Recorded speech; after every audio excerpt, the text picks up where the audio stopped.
Avatar is a groundbreaking science fiction film directed by James Cameron that was released in 2009.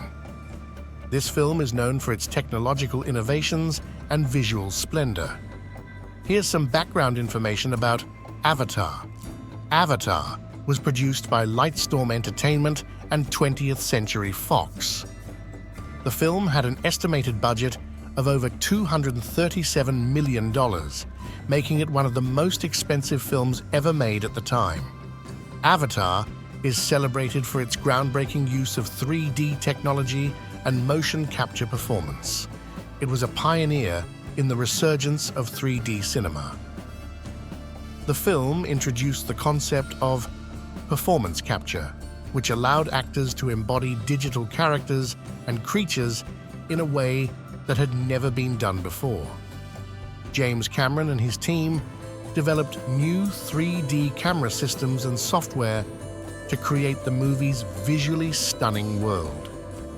Avatar became a global phenomenon, grossing over $2.7 billion worldwide. It held the title of the highest-grossing film of all time for several years, surpassing Cameron's earlier blockbuster, Titanic. Avatar had a profound impact on the film industry, influencing the use of 3D technology in movies and leading to a resurgence of 3D filmmaking. The film also ignited discussions about environmental issues, corporate greed, and the rights of indigenous peoples, making it more than just a visual spectacle. Now, beginning to tell you the story. In the future world where survival of the fittest prevails, Jack, a former Marine who is now disabled and struggling to make ends meet, receives news that his identical twin brother has tragically been killed. Due to their shared genetics, he's asked to continue his brother's research contract. Initially, Jack agrees to sign the contract merely for a handsome payout, hoping to use the money for his own medical treatment to get back on his feet. After a 6-year journey, Jack, along with numerous crew members, boards an interstellar spaceship and arrives on the planet Pandora. The atmosphere there is harmful to humans. Consequently, they must wear oxygen masks for outdoor activities. Furthermore, on the planet Pandora, there is an indigenous species known as the Na'vi. They are tall, have blue-skinned bodies, whale-like eyes, and are known for using weapons imbued with a powerful neurotoxin to defend themselves against human encroachment. Despite these outer threats, nothing can stop the relentless expansion of humanity on Pandora. Driven by their interests, humans are well equipped with advanced weaponry, employ numerous mercenaries, and invest heavily in establishing the Avatar Biology Lab. In this facility, researchers use biocloning technology to combine human and Na'vi DNA, creating avatars capable of psychic interaction. With this technology, humans can control the avatars' bodies and move freely on the planet Pandora. Dr. Grace Augustine, the head of the Avatar program, was highly dissatisfied with Jack. However, Parker, who was driven purely by profit, clearly disagreed with Grace's perspective. To him, the most crucial thing on Pandora was the invaluable reserves of unobtainium. The next day, Jack successfully connected with his exclusive avatar for the first time, feeling the sensation of his legs again, which filled him with excitement.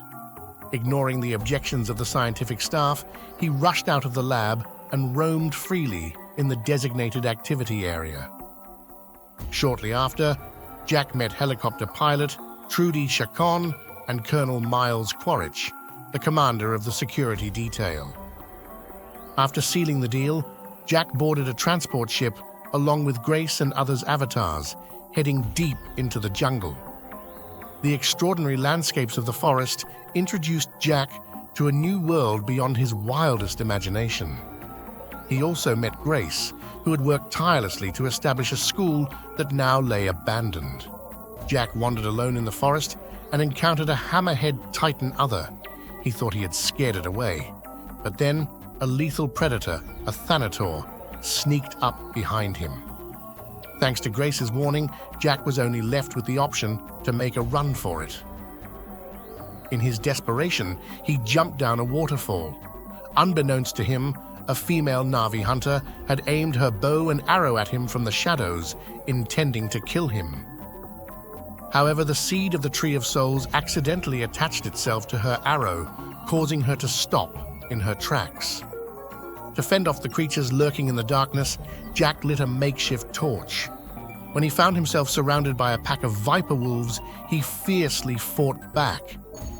Just as the odds seemed stacked against him, the female hunter rushed to his aid, helping him fend off the wolves. Despite her anger at his ruthless killings, Jack insisted on following her to her tribe. However, along the way, the seeds of the Tree of Souls unexpectedly converged around Jack. Neytiri took this as a sign from the gods, and as a result, decided to bring him back to the tribe. Neytiri's father, the tribe leader, believed that they should kill the alien, Jack. However, Neytiri's mother, guided by the spirits, chose to let Jack stay. Jack's avatar, which he controlled, finally went into a deep slumber, and his consciousness returned to his own body. As Jack had successfully reached the Na'vi tribe, he became a legend at the laboratory. When Parker, who was only interested in mining the precious unobtainium beneath the Tree of Souls, learned about the situation, he gave Jack an ultimatum. He wanted Jack to persuade the Na'vi to leave their land voluntarily within 3 months. Otherwise, he would use force to take over the territory. In the temporary lab on the floating rocks, Jack returned to the Na'vi tribe. He experienced the unique way the Na'vi connected with the world and started learning their methods of perception. Watching Neytiri gracefully ride her Ikran through the sky, Jack couldn't help but feel a sense of envy. With more training and learning, Jack's survival skills improved, allowing him to better understand the delicate relationship between himself and all living things. Jack delved deeper into the Na'vi's spiritual world, but the increasing strength of the avatars took a toll on him. He became exhausted from the mental strain. During his rest, Grace shared her past efforts with him. It turned out that Grace had been trying to coexist peacefully with the Na'vi for a long time. She had even established a school. However, due to their dissatisfaction with human mining activities, Neytiri's sister led a rebellion, and in response, the human military attacked the school. In front of Neytiri, they ruthlessly killed her sister. This tragic event caused the friendship Grace had built with the Na'vi over 10 years to completely crumble. As Jack's abilities continued to grow, Neytiri sent him with Sute to find his own Ikran, possibly as a test. Sute allowed him to make the choice, and Jack, equipped with a prepared lariat, approached a spirited male Ikran. Following Neytiri's guidance, he successfully formed a bond with the Ikran. Neytiri and Jack relationship grew stronger as time passed, and Neytiri also showed Jack the Tree of Souls, revered as a sacred entity by the Na'vi. Subsequently, Jack took part in a collective hunting event with the tribe. During the hunt, they encountered the true aerial apex predator, Toruk, and barely escaped its pursuit. Jack later learned that those who could tame Toruk were known as Banshee Riders. These riders held significant influence within the tribe, capable of uniting all the Na'vi on the planet. Neytiri let Jack hear the voice of Awa, the spiritual entity coexisting with the Na'vi. The two, deeply in love with each other, shared the joys of their romance throughout the night. However, their blissful time together was abruptly interrupted by the deafening noise of machinery. Jack, realizing the situation, swiftly climbed onto a bulldozer and destroyed surveillance cameras. His actions were quickly discovered by the colonel, who led a group of soldiers into the lab and forcefully severed the connection. Seeing that Parker agreed to use force to destroy the home tree, Jack returned to the tribe to warn the Na'vi. However, his warning provoked anger among the Na'vi, and Neytiri was heartbroken. As the Na'vi restrained Jack and Grace, the colonel immediately ordered the forced destruction of Home Tree. Under intense artillery fire, the colossal Home Tree swayed and ultimately broke from its base, crashing down. Countless Na'vi lost their lives, including Neytiri's father, the chieftain. This tragedy plunged Neytiri into profound sorrow. At this moment, Parker, with his soldiers, forcibly shut down the machinery and removed Jack and Grace from the Avatar bodies. While they were imprisoned by Parker's forces, pilot Trudy Chacon rescued them and prepared to fly a transport shuttle to escape the dire situation. Upon re-entering his Avatar body, Jack made a crucial decision. When the Na'vi saw him again, he had become a member of the Shadow Clan, finally bringing hope to the despairing Na'vi. Sutai, the chieftain's heir, also chose to follow the Shadow Clan. To save the wounded Grace, Jack had to request the Na'vi to quickly perform a ritual. Unfortunately, Grace, in her critical condition, couldn't transfer her consciousness into an Avatar body. Her departure profoundly changed Jack. Utilizing his identity as a Shadow Clan member, Jack sent a signal to the other Na'vi clans on Pandora, uniting them once again. The colonel decided to directly destroy the Tree of Souls. After learning of the colonel's plan, Jack used the connection of the Tree of Souls to communicate with the Na'vi's spiritual entity. Subsequently, a war erupted amid intense, thunderous noises. The colonel led aerial forces to their destination, while the mechanized troops advanced from the ground. Jack remained hidden on the floating islands, thanks to the strong electromagnetic interference near the Tree of Souls. This interference prevented humans from gaining a clear understanding of the situation. The Na'vi launched attacks on the humans from both the air and the ground. However, in the face of human weaponry and artillery, the Na'vi's offensive gradually weakened. In order to help Jack escape the colonel's attack, Kitty stepped in front of the colonel. However, due to the colonel's formidable firepower, her aircraft was quickly shot down, and she sacrificed herself.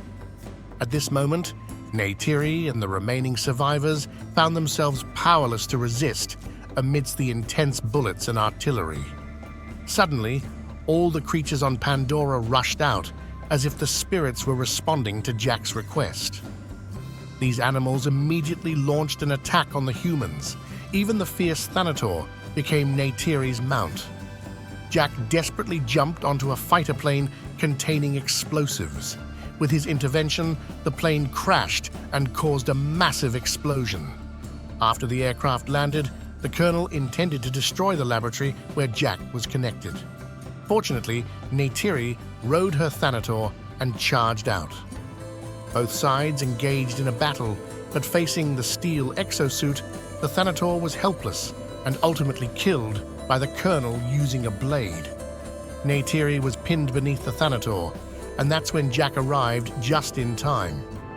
Neytiri struggled to her feet and shot the colonel with an arrow. Jack also inhaled Pandora's atmosphere and experienced several shocks.